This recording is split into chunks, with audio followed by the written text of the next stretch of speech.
Tell me when. Just say whenever. Okay, go.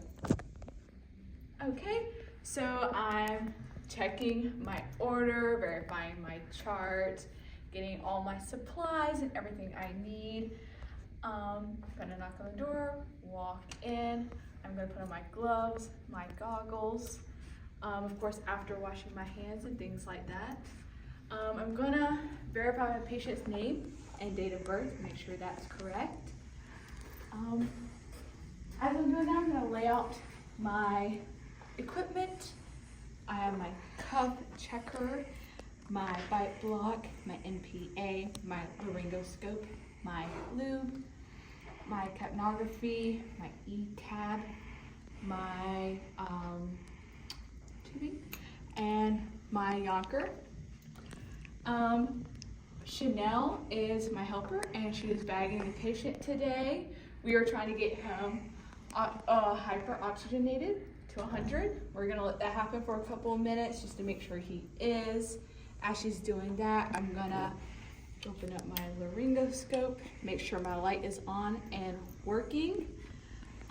After she's done that for a little bit of a minute, because he's at 100% and he's been sitting there, I'm going to ask her to remove it and put the capnography on top.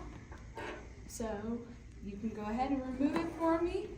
I'm gonna tilt his head back. I'm gonna slide this in on the right side, sliding it over to the left to displace that tongue. I'm grabbing the ETT tube and I am sliding it in till it's at that 21 centimeters. I am pulling this out, making sure to hold this in place so it does not move. I'm going to inflate my cuff.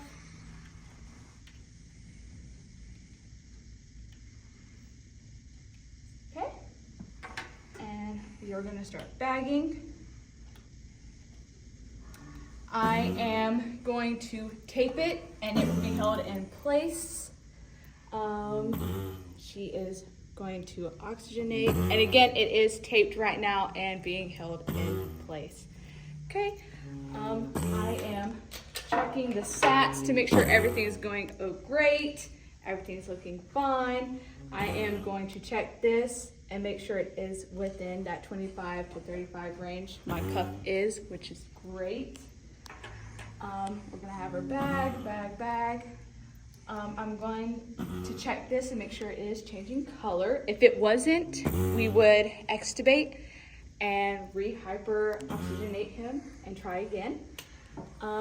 So Chanel's bagging right now, but we're gonna pretend like we have a mechanical vent right here all set up and pre-checked and everything like that. She is going to give 2 big puffs. We are gonna switch him over. So he is being mechanically ventilated as we speak. Again, the tape would be there. I am going to, again, just make sure everything's okay, throw away my equipment, make sure the room is clean, making sure to leave the BVM bag by his bed just in case anything happens in an emergency situation, so that way this is readily available. I am going to throw away my gloves. I'm going to leave the room. I'm going to chart what I did, make sure to tell people what happened, what I did, everything is set. And then I am going to go put in an order for an x-ray to be done to make sure that this tube is sitting where it needs to be sitting. Save a life. Woo!